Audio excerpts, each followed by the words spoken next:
In 3, 2, 1, you are live. Hey everybody, Tony Mejia here for WagerTalk.com with your Week 13 Ratchet play.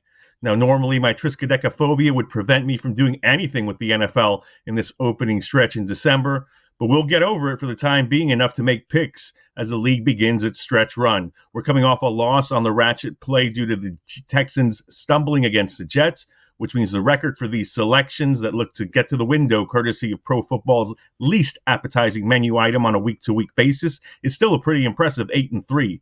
We'd be tied with the Ravens for the AFC's best record if the Ratchet play were a football team. And even though we're terrified of 13, we haven't lost back-to-back Ratchets all season and aren't trying to start now.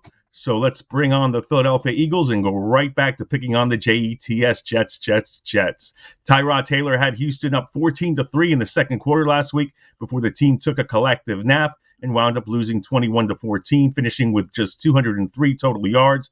New York wasn't much better, gaining 266 and finishing with just 109 net passing yards as Zach Wilson struggled in his return to the lineup.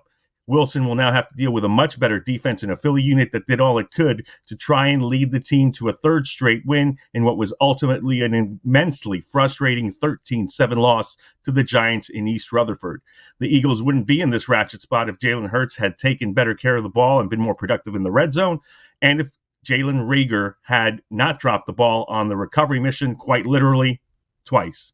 The Eagles would be a 500 team right now and in possession of a playoff spot had they not been so inept on offense, but the rest of the NFC is so bad that they can still recover and reach the playoffs with a strong finish. Nick Sirianni's team is right back at the scene of last week's crime to face the Jets and then get a week off to get healthier for a final push that will feature a home-and-home with Washington, a rematch with the G-Men, and a January 9th regular season finale against the hated Dallas Cowboys that may ultimately decide their fate. If you're a Philly fan, it was demoralizing to see the Eagles waste one opportunity after another last Sunday.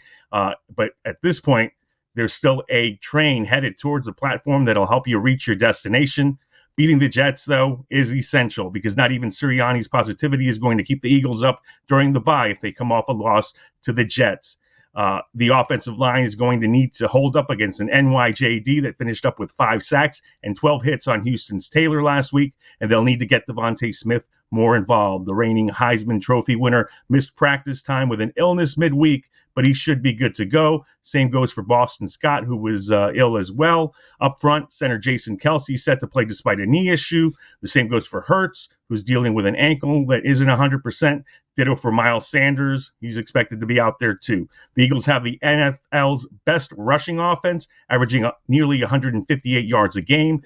And the Jets are coming off a season-high 157 rushing yards against Houston that marked the first time all season that they had gone over the century mark in back-to-back games. It's on the Philly defense to ensure that that streak does not continue, and they need to put pressure on Wilson to make throws and play from behind. Look, the Jets are 0-11 all-time against the team from New York, this particular one, not the Giants. 0-11, that's the most losses against a current team without a win by any franchise in the NFL. Expect that streak to continue, and the Jets to fall to 0-12 lifetime against Philly. Lay the points with the Eagles, who aren't quite dead yet. This has been your week, Ratchet play. For Wager Talk, I'm Tony Mejia.